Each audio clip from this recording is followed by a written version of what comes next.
Okay, so in the last class, when we started talking about the role of transformations, right? So we started talking about two basic concepts. So the first concept that we were talking about over there was that of functions, right? And then we talked about monotonic functions. So I will again just reiterate these two concepts quickly over here, and from there we'll move on to the statistical parts gradually. Now, even if you think about the discussion, the way the discussion has proceeded, now with the relative distribution coming in, with the concept of distribution, the role of the statistical part has already set in.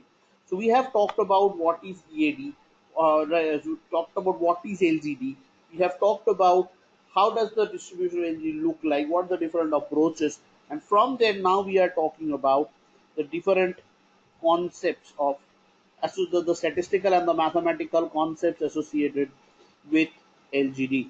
Right. So one of the concepts that we started off talking about over here is the concept of functions. Right.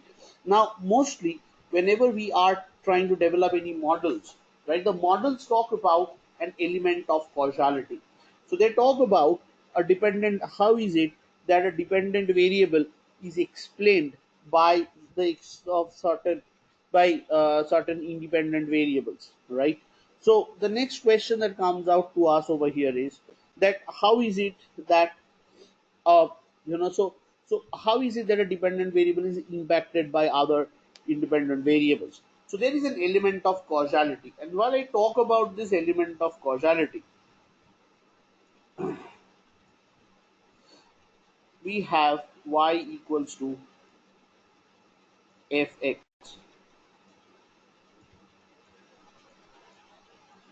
right? Now, this relationship of causality is put in technical terms is called a function. So if x is explaining y, then y becomes a function of x. In a layman's term, what we mean is y is dependent on x, right? And over here, why we talk about transformations, right? So now transformations are so there are two questions that I need to answer. So why do we need transformations, right?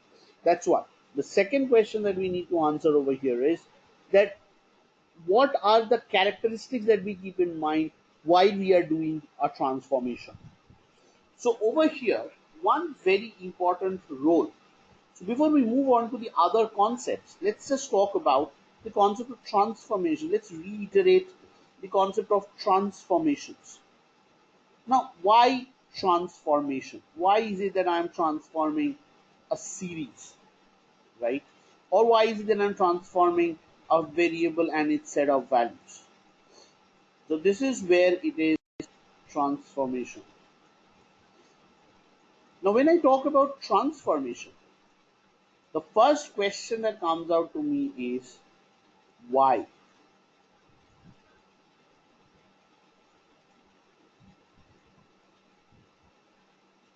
Why transformation? Why is it that I should do a transformation? The answer is very simple: to smooth out irregularities. The concept over here is smooth out.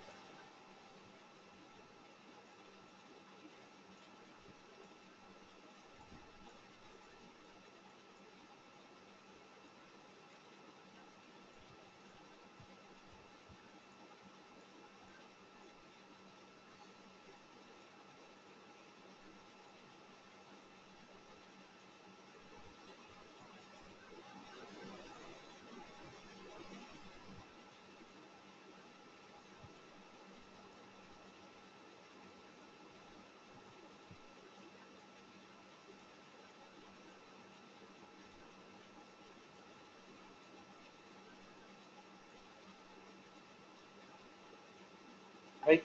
So the number one, the second thing is smooth out irregularities.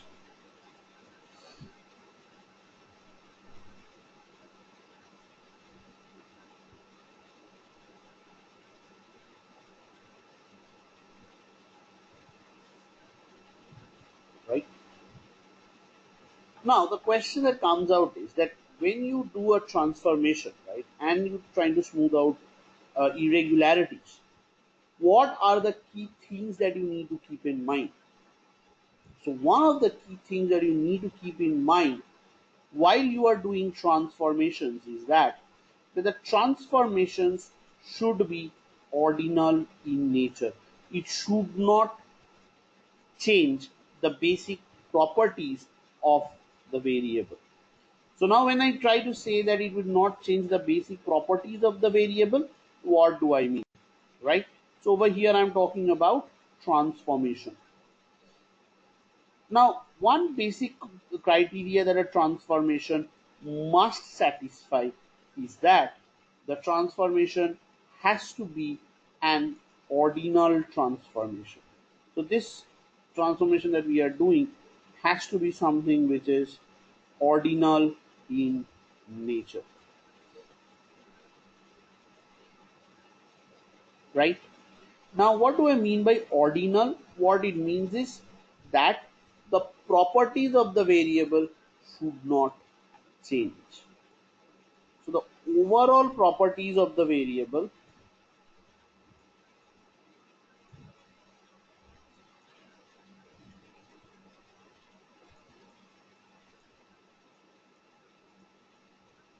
so overall properties of the variable should not change.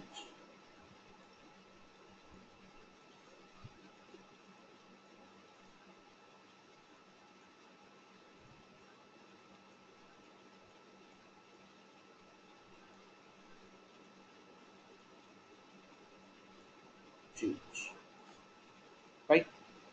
Now, what do I mean by the overall property? Let's say a variable. So, I have a variable x which is positively related with y, right?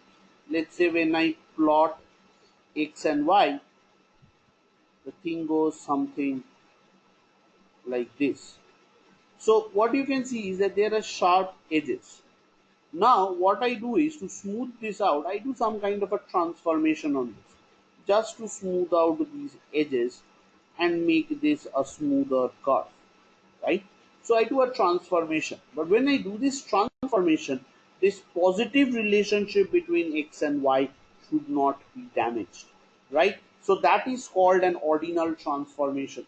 Now if after doing the transformation I see that x and y fit something like this, then it becomes a bit of a challenge, right? So then it becomes difficult.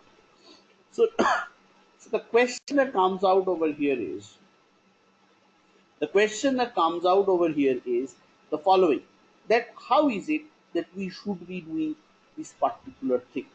So when you are doing a transformation has to be an ordinal transformation, and it must be a monotonic transformation, right? So this is something that we had talked about in the class. So this is something that we had talked about in the last session, right? So what is this monotonic distribution or monotonic transformation? Now, when I say monotonic, right? So it means that it should go in the same direction. It should not be exhibiting variability in the direction of movement. So if x and y is positively related, no matter at what value after the transformation, you see the value of the variable should be positively related and it should increase positively, right? On the other hand, if I talk about a negative fit, so then the value should change in the negative direction, but monotonically, right? It should not be that after the point there is a switchover point where it from increasing it becomes a decreasing function. So if I say it's a monotonic function, so what do I mean by it? So just let me draw a graph and show you what I mean by a monotonic function.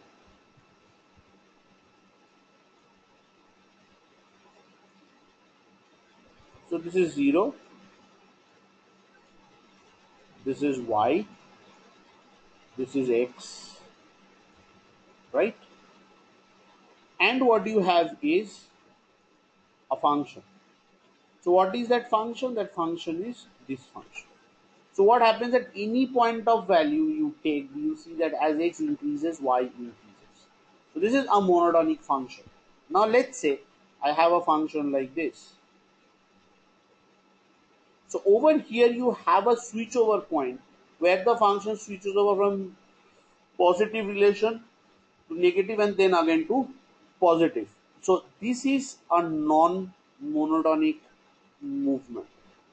Now non-monotonic transformations or non-monotonic movements of variables is not something which is really encouraged.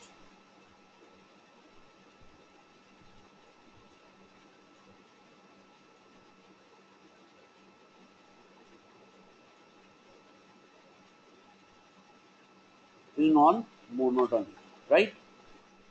So over here, what I have is I have a non-monotonic movement and I have a monotonic graph over here.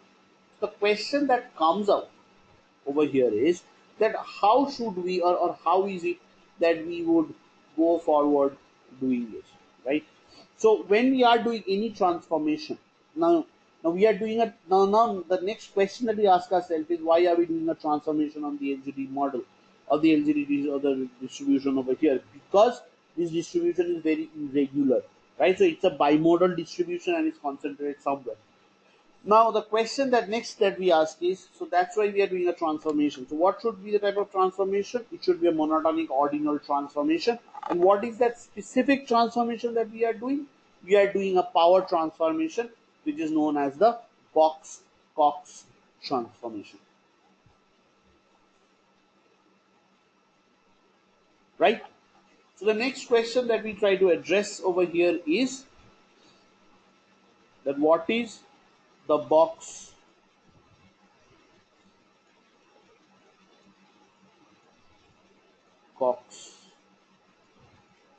transformation, and why is it that this transformation is largely preferred for an LGD model. Also we need to understand that there are other transformations which can also be done, and when is it that we should do our respective transformation for the same, right? So this is something that we need to understand.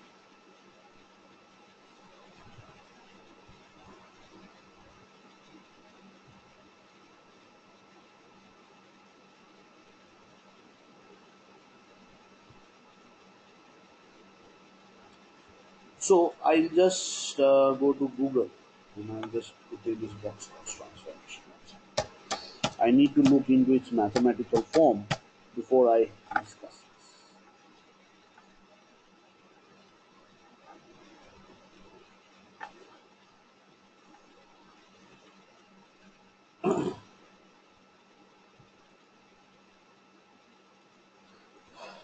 Okay. So before I go to the Box-Cox transformation, there is an important concept that we need to talk about. Now we said that we will do a Box-Cox transformation. So but before we go in there, right? So we had talked about symmetricity and we had talked about asymmetricity, right? So we will delve a little bit deeper into these. So we'll talk about the concept of normality and why is normality important, because over here the objective of Box-Cox transformation is to transform this distribution into a normal distribution, right? So what is this normality, why is it important, and what is its inherent implication? So this is something that we will be talking about in our discussion now, right? So over here, before I go move on, so there are two things that we had talked about, right? We had talked about a skewed distribution and we had talked about a symmetric distribution. So a symmetric distribution is generally approximated by the Gaussian distribution or the normal distribution, right?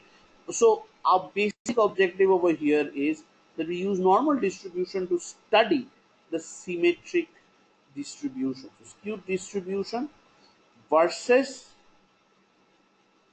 normal distribution. So this is the topic that we'll first talk about, right? We first talk about, and then we will move on to talk about that why is it that these transformations are used to convert them into values such that with given their ordinality they also restore symmetricity, right? So this is the part that we will discuss next, and when we discuss this part next, we will also be introducing two types of measures into it. To explain the symmetricity, we will be introducing the measures of central tendency to some extent, right? The measures of central tendency, and we'll also talk about the measures of dispersion. Central tendency,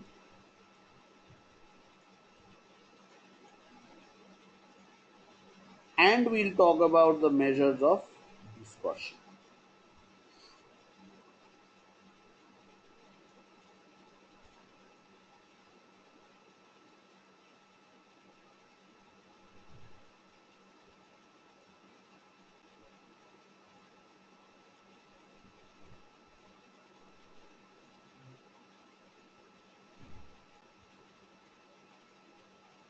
We require the measures of central tendency and the measures of dispersion. So, having said this, the next part that we'll talk about over here is the following.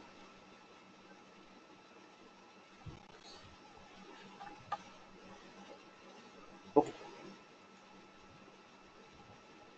so why symmetricity? Why symmetricity, and what is the problem with asymmetric distributions? Now, to understand this, we'll first draw two distributions.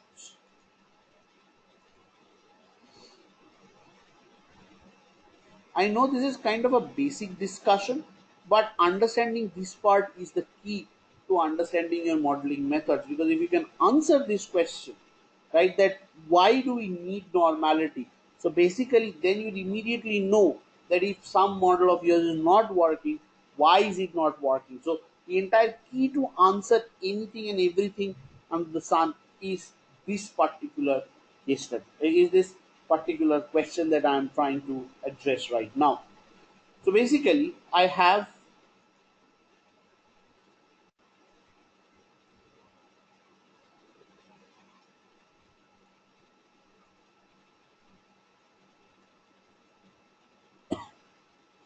right. So this is one distribution, and this is the second distribution.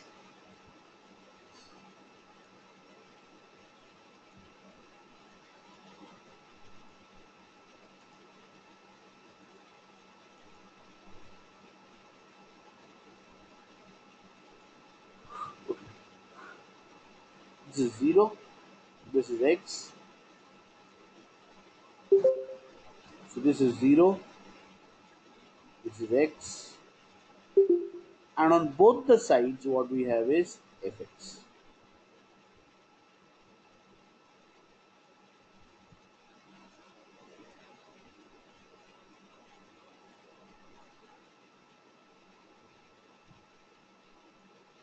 Right.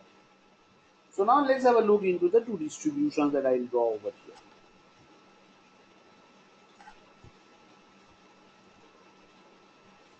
So the first distribution that I have drawn over here is this distribution. Now over here you can see that this is clearly a skewed distribution. So if a variable has a skewed distribution, it is going to look something like this. But one advantage with this distribution is that this distribution has a unique mode, right? Which is a bit challenging at our end. So basically what I can say is that okay, this is the distribution, and the first thing that I would use to designate this distribution are the measures of central tendency. So the first thing that I'll use to designate this distribution is that I'll say that the mean, median, and the mode of this distribution is very different. So by mean, what I mean is the average mean, or the average value, right, of a variable. So The median is the middlemost value, and mode is the highest value, the point of the value of the highest frequency occurring. Right? So this is the first distribution, which is Q. The next part that I'm trying to talk about over here is,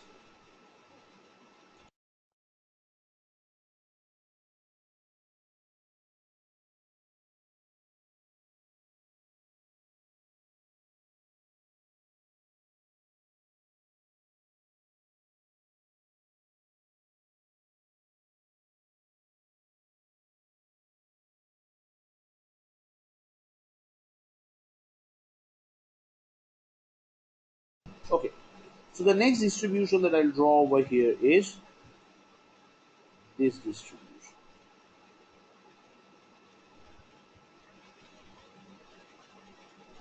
Right? Now let's forget all statistical measures first.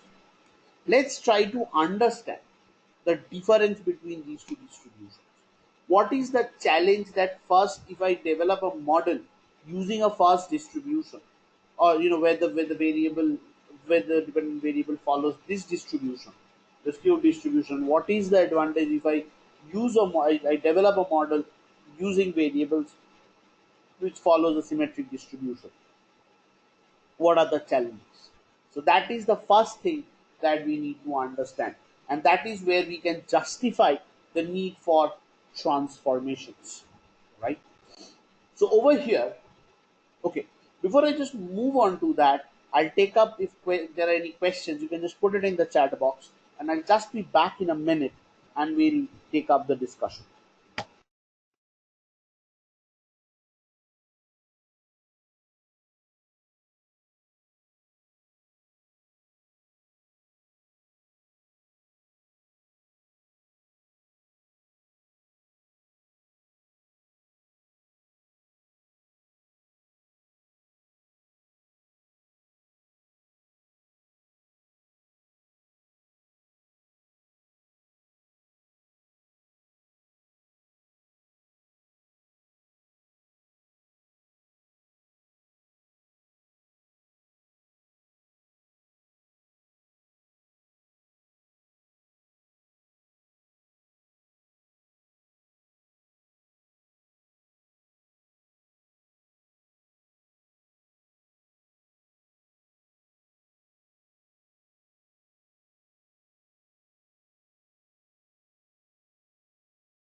Okay, any queries? No. Great. So let's see. Let's try to study these two distributions first, right? Now, if you have a look into this part,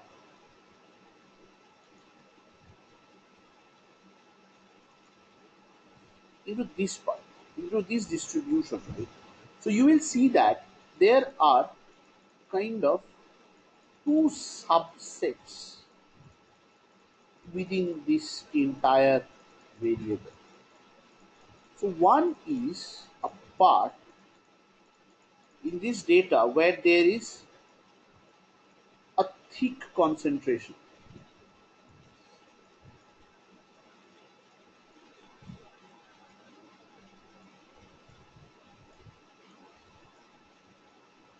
Right? So there is a set of values where there is a thick concentration.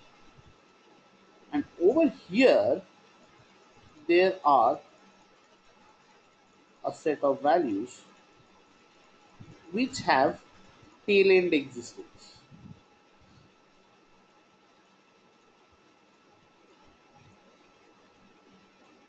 You have a tail end existence. Now, these tail end values are as good as your extreme values.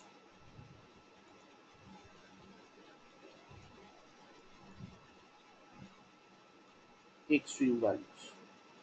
So, one thing that you can clearly see in this particular distribution is that if you are trying to develop a model using this kind of a distribution, right, of a variable, then most likely, or of this kind of a dependent variable, then most likely you are headed for a outlier problem or a heterogeneity problem, or that there are two groups of values within this entire variable, right? So if you look into these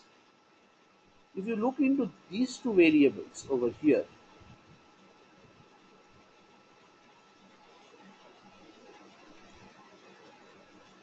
is so you look into these two variables, there is an element of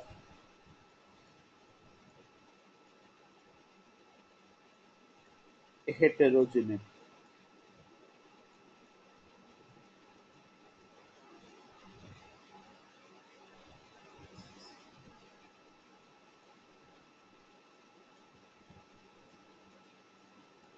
So there is an element of heterogeneity in this value. So there are two or three groups of different groups of values within the same variable.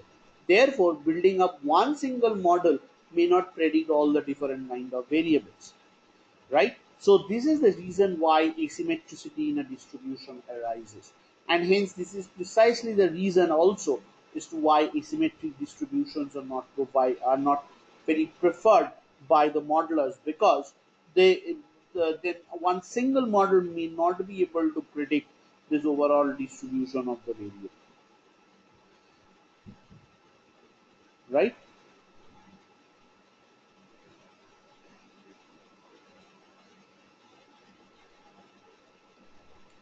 So, in order to solve this problem, right, now this is a unimodal distribution, right?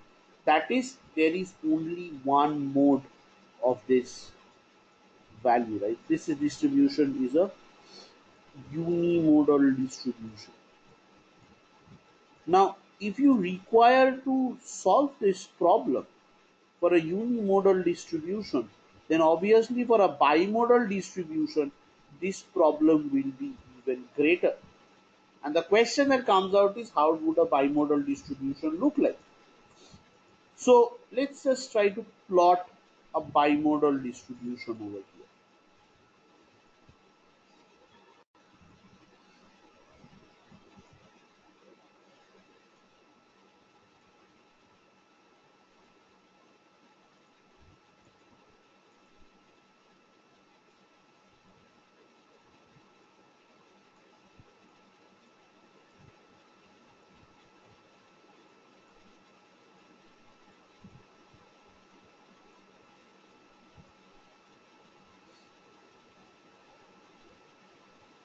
zero effects.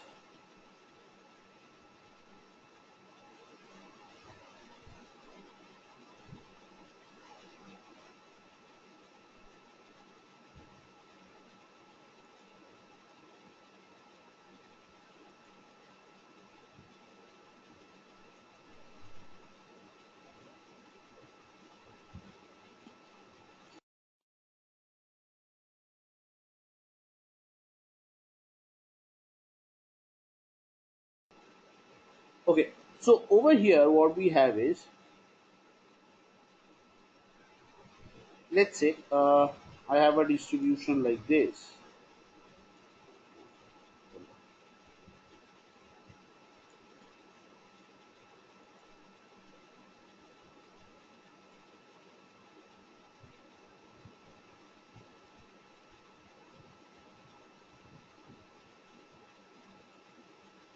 So now over here, in this case of a distribution, you can see that things are even worse out here. So you have one set of the variables over here, right? So you have the next set of peaking over here, and then you have a tail end distribution. So there are so many different kinds of tendencies within the same variable. And now, if you try to predict a model or try to predict each of these with one single model, you may not be able to do it, right? So that is the reason why, for even for a bimodal distribution, the element of heterogeneity is very large, and hence that transformation is required. So transformations, any kind of transformations, are used to smooth out heterogeneities or irregularities in the distribution, right?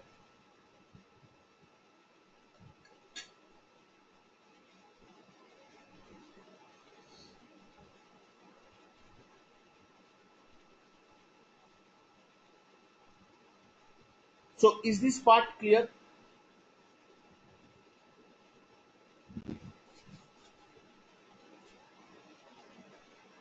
Seva?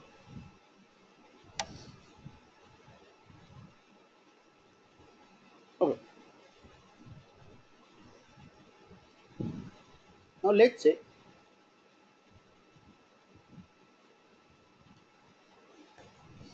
so how do I know which transformation to make?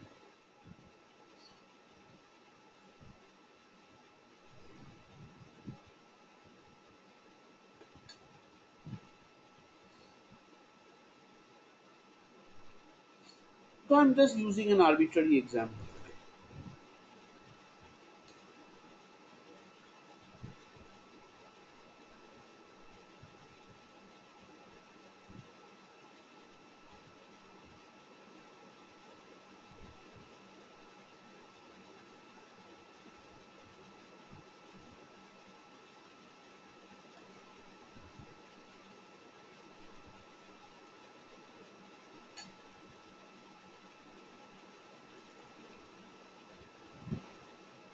I'm just drawing a very simple graph, right?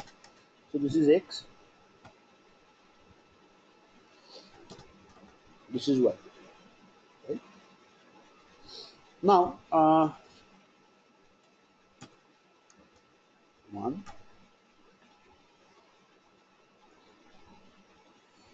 so this is equal to this. So that's one. Let's say the first 10 values,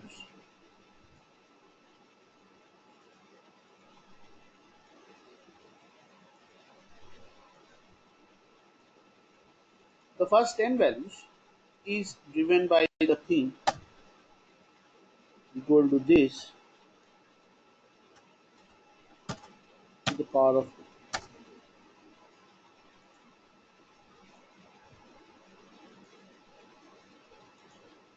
right? Now, the next 10 values, the next 3 values is generated by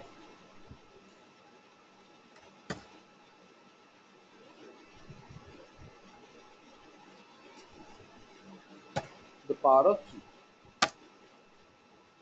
right?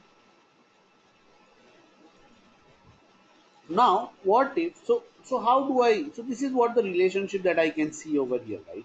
Now when I'm looking at a overall distribution, I don't know what is the functional form between x and y, right? So my objective is to estimate that functional form. Now all I can see is this data, right? So a very simple way to identify a transformation is, we go to the scatter plot, right? So I have the graph over here. uh,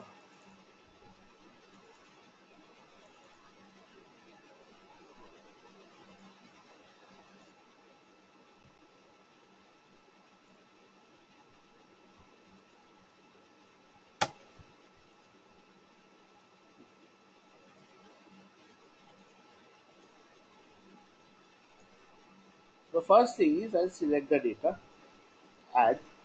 So the series name is X. So I have the X series over here. So I plot this X series over here.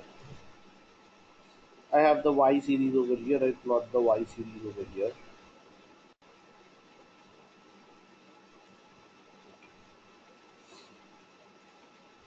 Now, now have a look into this transformation. So over here, what you saw is that all these values are actually gradually increasing, and suddenly there are these three values, right? So let me start from 10.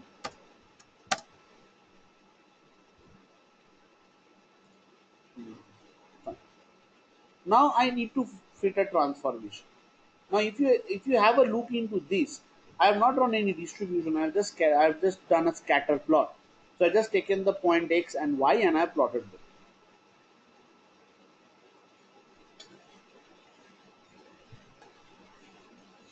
So one thing that I can clearly say is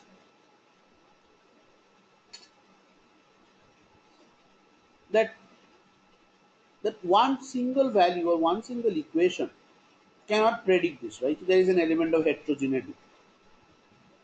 If I try to find out the distribution, right, I'll get to see that a different, it's a very skewed distribution. So what we do is we do a very simple exercise. We go to the trend line option, right, and we try to fit a trend line.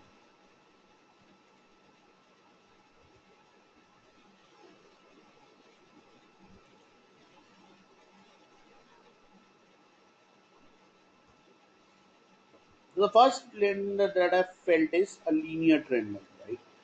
So I'll display the equation. So one thing that you can see about this equation is that the R square is only 57.92. So it means that I can capture only 57% of the variation, or you can approximate this line only to the extent of 57%. Because this trend line or the straight line, if I approximate it with a straight line, I would neither be reaching to a, so I would neither be kind of reaching to a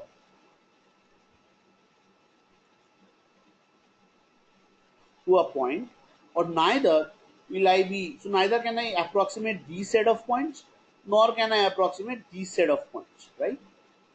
So what I do is I go to the logarithmic transformation. Now with the logarithmic transformation, I see a similar kind of an issue. So the log, neither this nor this is plottable.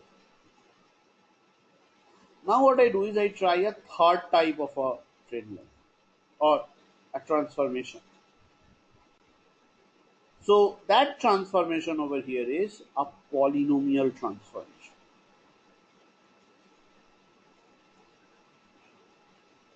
So this polynomial transformation can to some extent,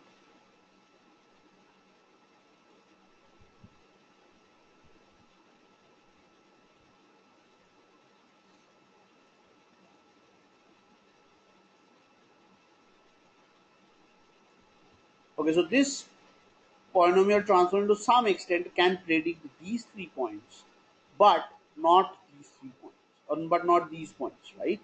So a unique transformation cannot be done. So I have to think about some alternate way of doing the transformation. So basically, I might have to do a linear transformation of a given type over here, and then another linear transformation with a break in between. So, so this is the way, we generally look for transformations, right? And the entire objective behind doing is that all these irregularities that we have in the data, so they should be kind of removed,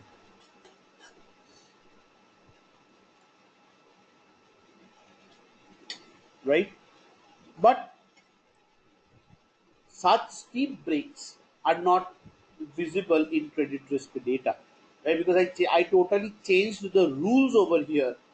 That's what. But yes, there will be cases where you get to see, a steep declining trend, or a declining trend with a spike. So that is where you need to smooth it out, right?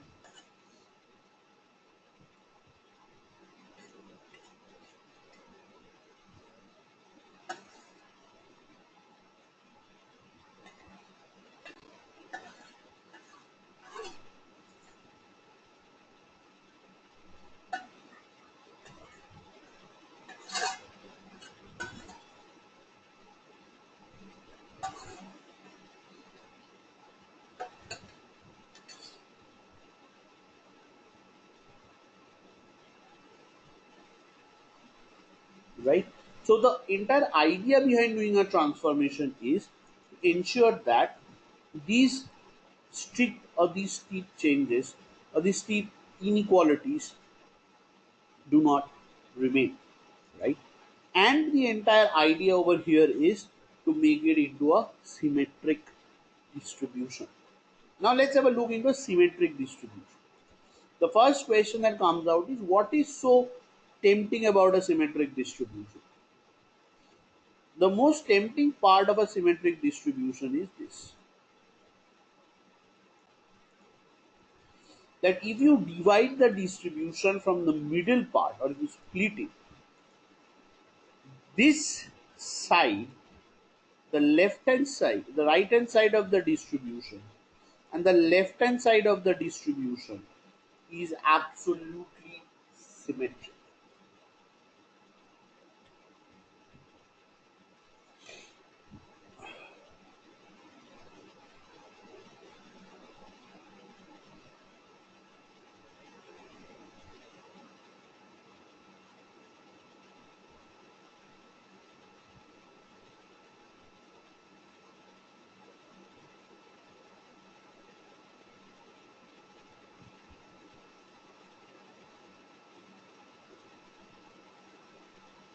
Right? So the first thing is that it is symmetric in nature. Right?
Okay. So as I was saying, so on the right hand side and on the left hand side, the distribution is absolutely symmetric in nature, right?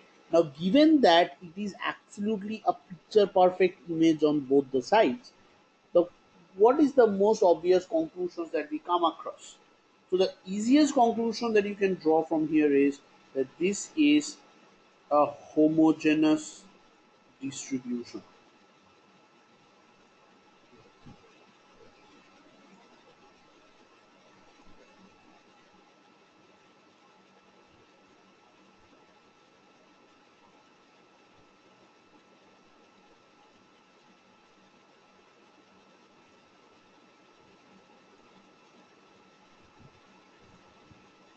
This is a homogeneous distribution.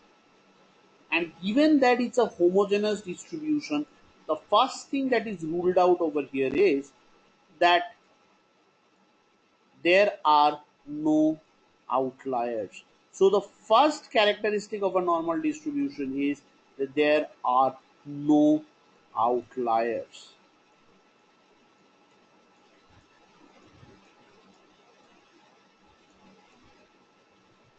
No outliers. Right? Now, given that there are no outliers, so if my dependent variable is symmetric, then I can use a single model to represent all the to capture the variation in all the observations, right?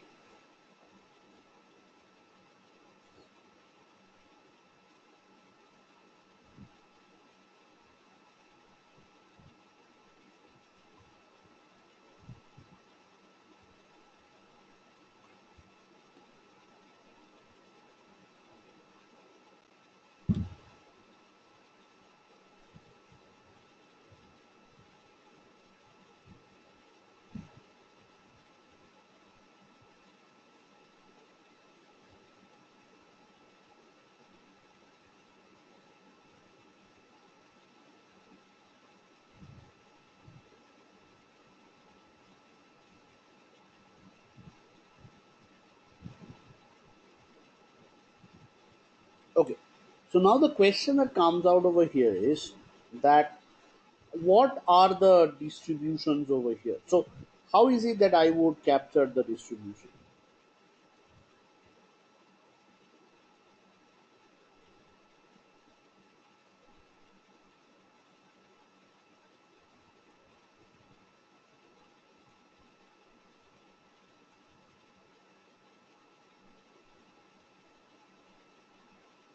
So one very important characteristic over here is that the mean of the distribution is equal to the median of the distribution, and it is equal to the mode of the distribution, right? So the mean, median, and mode are three very important descriptive measures which we actually use to assess the skewness associated with a distribution. Now, if a distribution is a skewed distribution, then the mean, median, and mode is different. And for the bimodal distribution, the mode is undefined, right?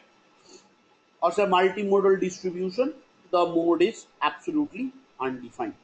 So this is something. So this is what the crux of transformation is. You have a asymmetric distribution, and you use a transformation such that the essence of the variable, the core properties of the variable remain unchanged, and you are able to create a set of values which are symmetric in nature, right? Such that a unique model, a proper model can be developed on them, right? And Box-Cox transformation is one such transformation which helps us convert a bimodal asymmetric distribution into a uh, you know into a symmetric distribution. Now you can use any functional transformation like log transformation, polynomial transformation, but a specific a kind of a power transformation is the Box-Cox transformation, which we now talk about.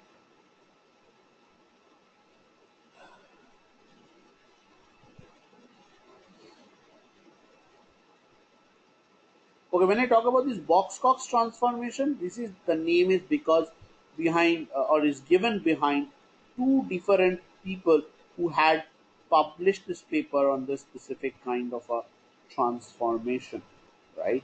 So it has a very intricate mathematics behind it. We'll just be focusing on the basic idea of the transformation.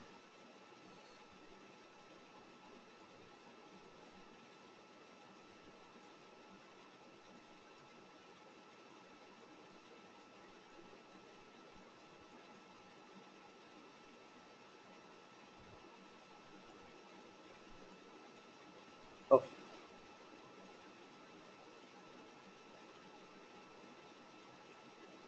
So let's start. Okay, so I'm just going through the description which is given in Wikipedia because this is the smallest or the easiest way of describing this function, right? So I'm not going into very intricate discussion of this. Okay. So basically, one very important thing that you can see is that this transformation is a useful data transformation technique. It is used to stabilize the variance and make the data more a normal distribution like.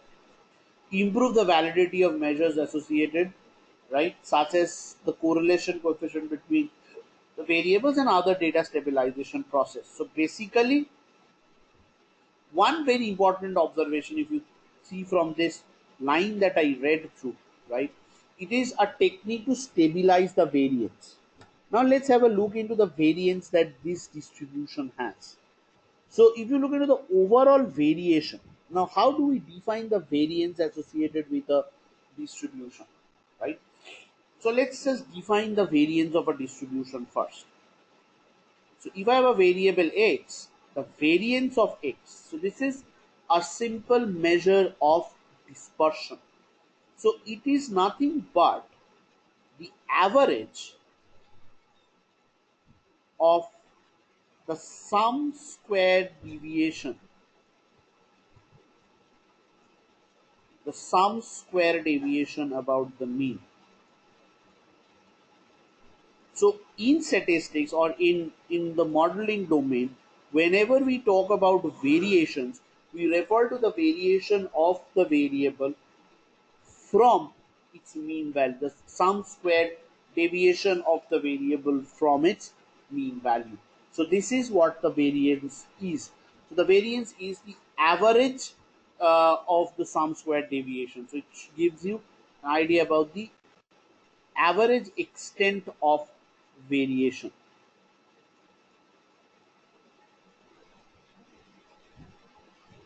The average extent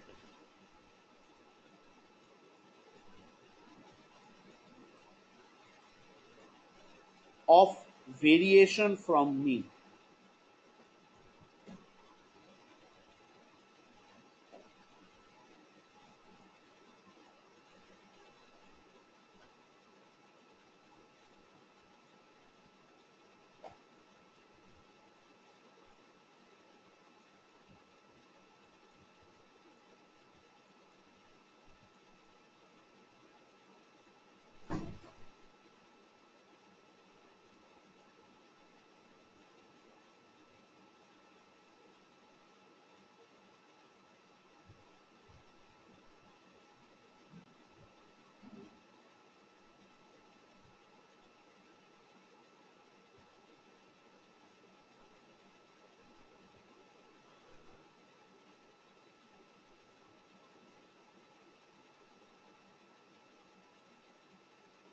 Right. So now over here, the first and the most important thing is it stabilizes the variance. Right. Now, if you have a look into this bimodal distribution that I had plotted over here, you will see that the overall variation or the variances are or the variation about the mean value is very different, and this variance itself is varying over different portions of the data set. So the variance itself is very volatile in this distribution. So we need to kind of stabilize this variance, right?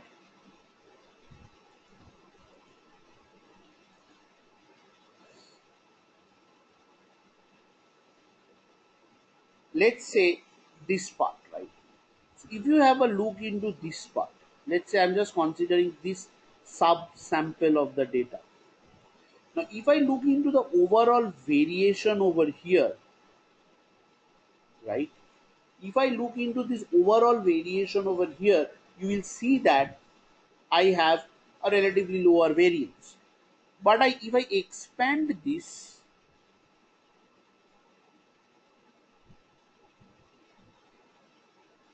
over here, right? But if I expand this over here, you will see that the element of variation will change, right? And if I expand to this subset, or if I look into another different subset of this distribution, I'll get a different set of variation. So the variance is not constant. The variance itself is fluctuating at different parts of the data, right? So this variance needs to be stabilized, and this variable or this variance is gets stabilized when you are doing this particular transformation. And that is one major reason as to why we are doing this transformation, stabilizing the variance. When your variance gets stabilized, your distribution becomes more and more symmetric, and when it becomes more and more symmetric, you know that yes, the distribution gets more and more similar. It gradually stabilizes. So this is one very important part. The next part that comes out over here is, now when the variance gets stabilized, the measures of the model also gets better. Now the question that comes out is that how is it that this transformation is done? What is this Box-Cox transformation all about? Right? Okay. Now over here we need to find out.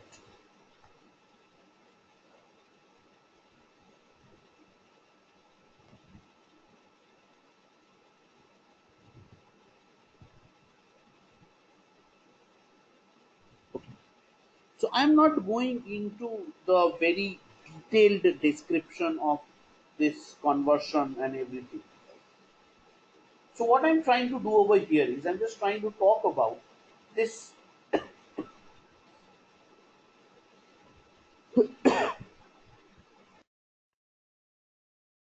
I'm just trying to talk about the one parameter and the two parameter Box-Cox transformation. Right? Now, one thing that you get to see over here is this, that let's say I have a variable yi, right?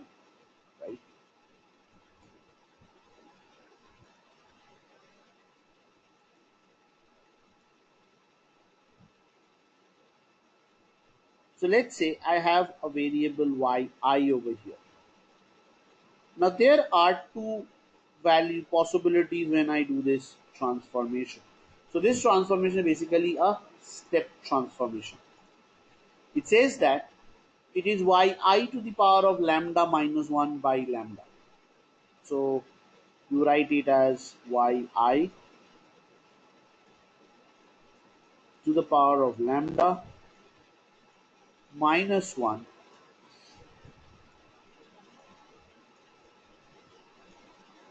by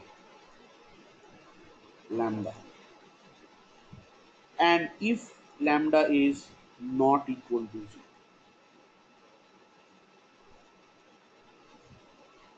If lambda is not equal to 0. And it is equal to the natural log of yi, right? It is equal to the natural log of yi if it is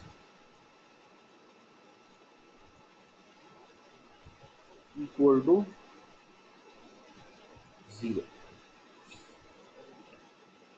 right? So the next question that comes out over here is that what are these parameters lambda, and what is it that I am doing over here? So basically when you are doing any transformation, right, so you need to have a power parameter, and it makes it so it is this parameter using which you do the transformation, right? And as you do this transformation, so as you go about doing this transformation, you will gradually see that for different values of this parameter, so if you choose your lambda to be not equal to 0, or you choose your lambda to be equal to 0, right? So you will get to see that the function that you have is gradually going to be more of a continuous, or more of a what should I say, more of a smoothened out function. Now, how is this done over here? So this is your simple Box-Cox transformation. So how is it that by using this you would do this transformation, you would do this change?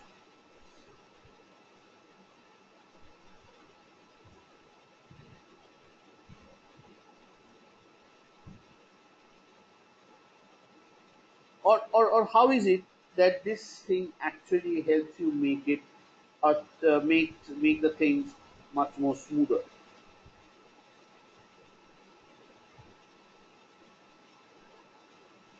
right? So let's see, let's have a look into this yi.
Okay,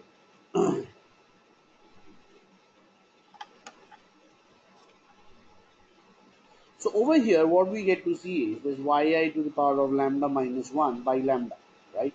When lambda is not equal to 0, and when lambda is equal to 0 it is yi, right? So now let's say I choose a lambda which is greater than 0. So my objective is to understand how this smoothens out or makes the values more or less similar or more or less symmetric in nature. Let's say for a lambda less than 0, right? How would the yi's behave? Now, or for a lambda greater than 0, how would this yi behave?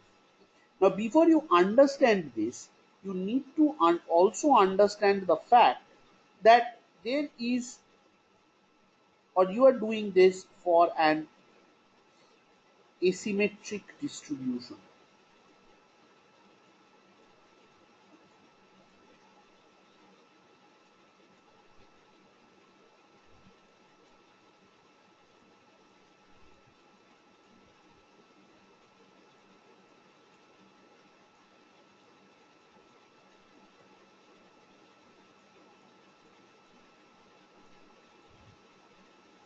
For an asymmetric distribution. Now, with an with this distribution, right? So basically, my objective would be that higher the value of yi is, to reduce that the impact of that value. So to choose lambda such that for a higher value of yi in the asymmetric distribution, it would give it a lower weight, and to a lower value, it would give it a higher weight, right? Such that the impact on the higher values go down and the impact on the lower values are increased, right? So that's how the transformation should happen, but the overall relationship between the independent and x and the y variable should not change, right? So what it means essentially is that this lambda, the choice of this lambda, should be negatively related to this y. So for a higher value, you will give a lower importance to yi. For a lower value, you will give a higher importance to yi.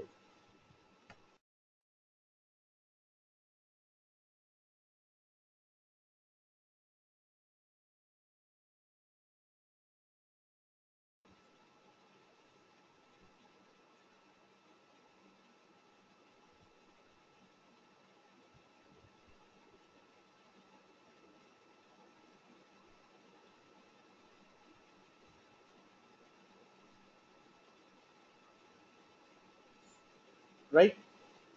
So let's say I have a value 10,000, right? Now I need to choose this delta such that the impact of this 10,000 will be lowered in the transformation data.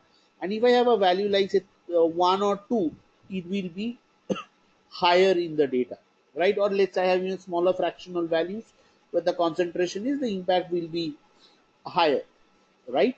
So basically, we need to understand how is it that this lambda is related to yi, right?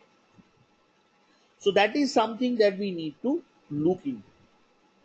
So to do that, a very simple way is to do a first order derivative and understand the impact that this lambda would have with y, right? And if lambda is 0, then lambda becomes undefined and the function is natural log of yi, which itself is a smoothened out transformation. So let's first try to understand that if lambda is not equal to 0 and we choose a value of lambda greater than or less than 0, then how does that impact the choice of yi or the transformed value of yi, right? So is this part clear? that that why should lambda, the choice of lambda of this parameter is important, and how does it go about doing that transformation? So is this part clear?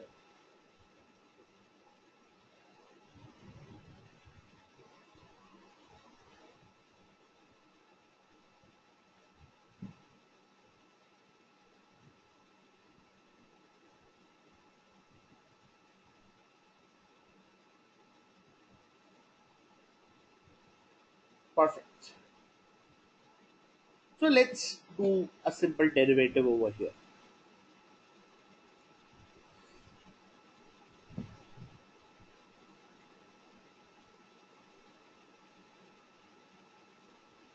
So it's dyi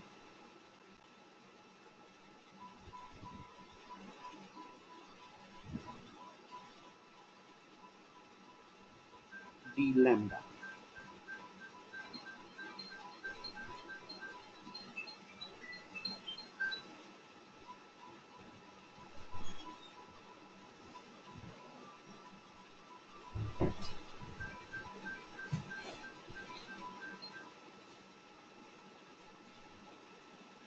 Okay, so this will be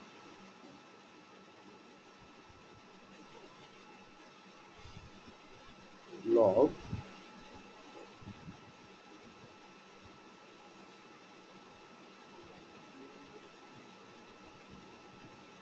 yi base lambda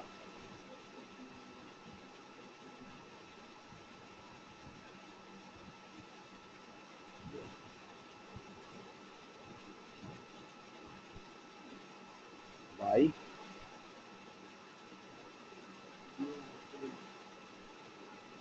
lambda square.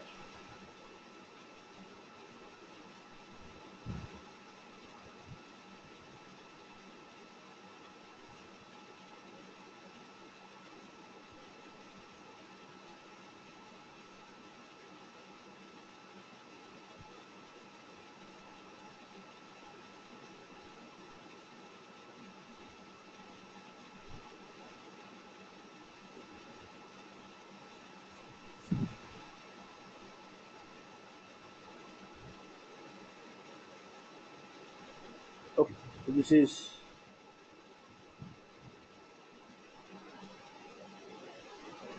hold on.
Okay.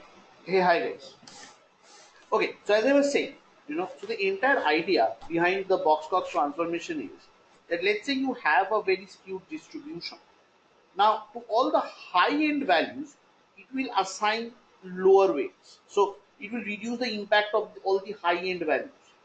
And to the lower-end values, like say to a value over here, it will assign a lower weight, or it will give you a lower transform value. And to these lower values, it will give you a higher transform value.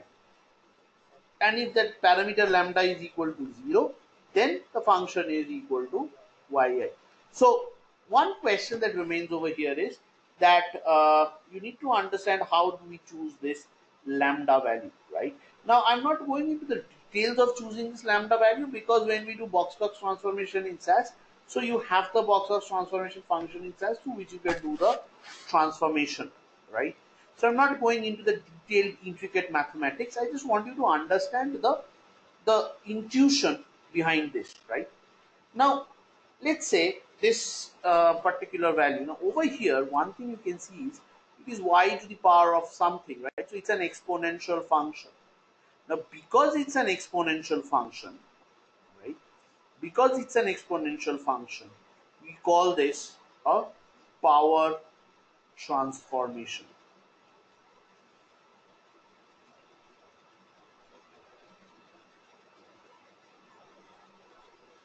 We call this a power transformation.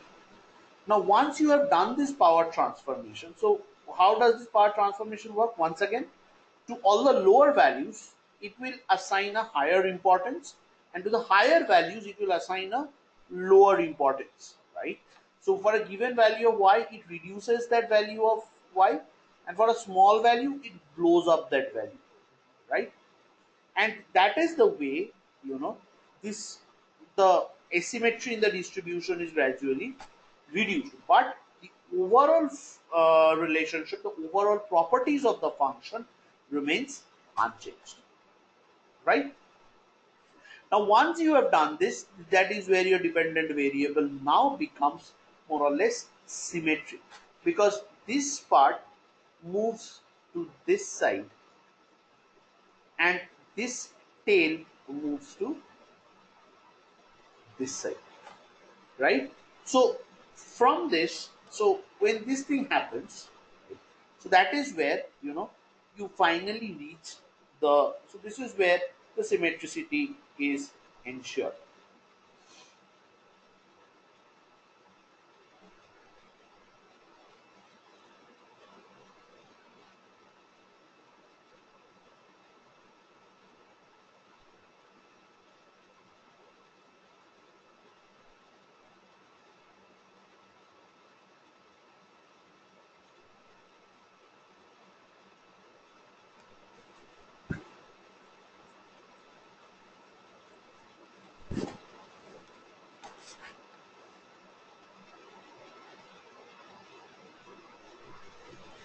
Now once this transformation is done, once our Box-Cox transformation is done, the next thing that happens is that your dependent variable is more or less symmetric. Your issues with outliers and with the skewness that we saw in a bimodal distribution is reduced.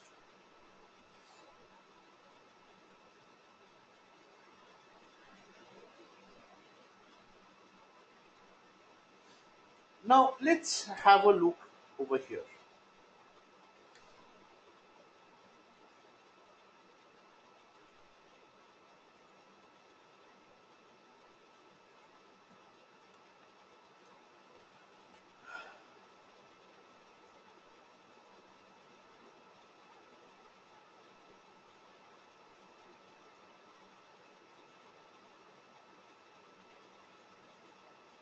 Okay,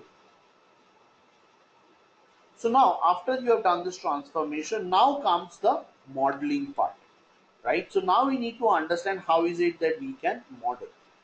And if I am to model this, if I am to develop an LGD model, what are the different ways through which I can do it? And one very simple way to do it is your linear regression, right? So one very simple way to develop a or LGD model is to use linear regression.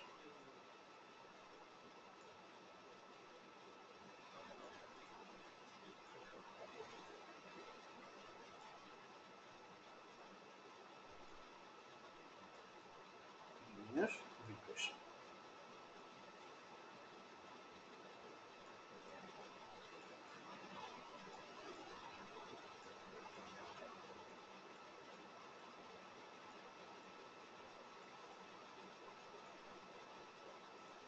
So Kiran has a question.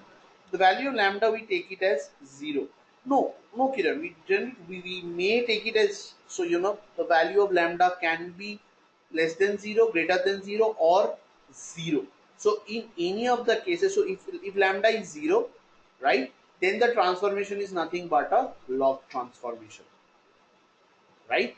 So in the case, so if you choose lambda to be 0, then that the special case of this Box-Cox transformation is your log transformation. Now the log transformation is used to minimize the fluctuations in the series, right? So over here, the next thing that we start talking about is the linear regression.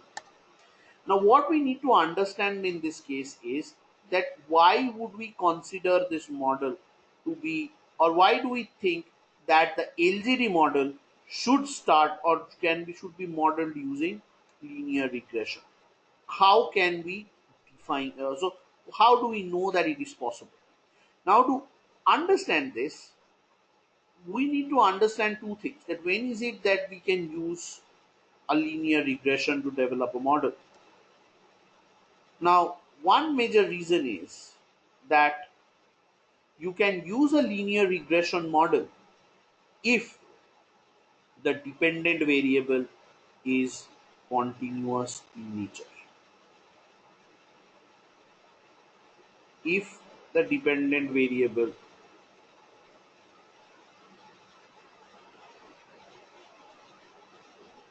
is continuous in nature.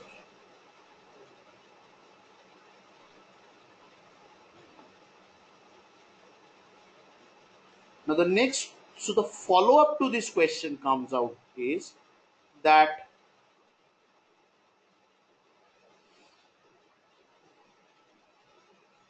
so the next follow up to this question is that, okay, there is,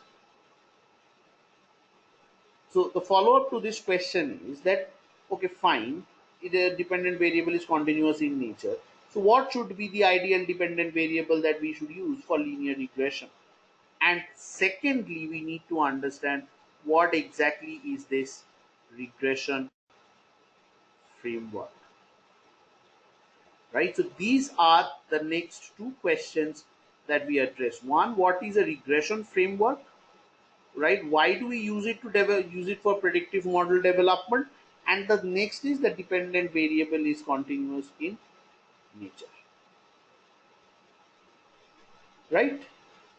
So this is the part that we start from the next session, right? So thank you guys, thank you for your time, and we'll next start off with the linear regression models and development of LGD model using linear regression.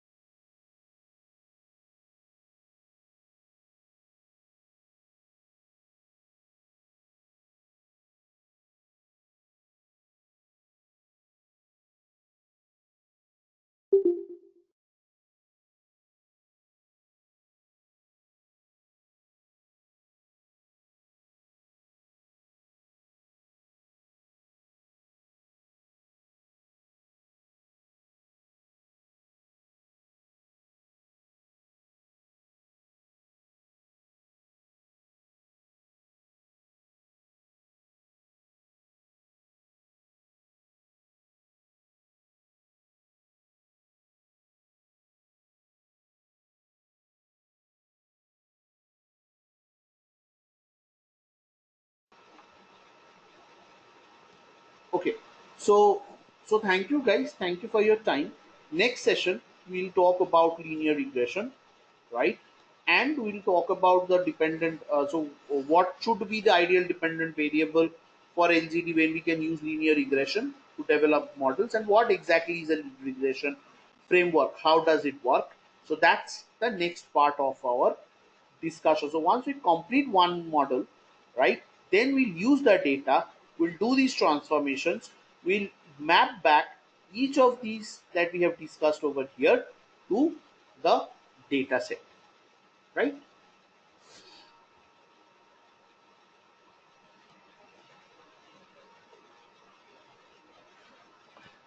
So thank you, Kiran, thank you for your time. Thanks, Eva. Let's catch up in the next session.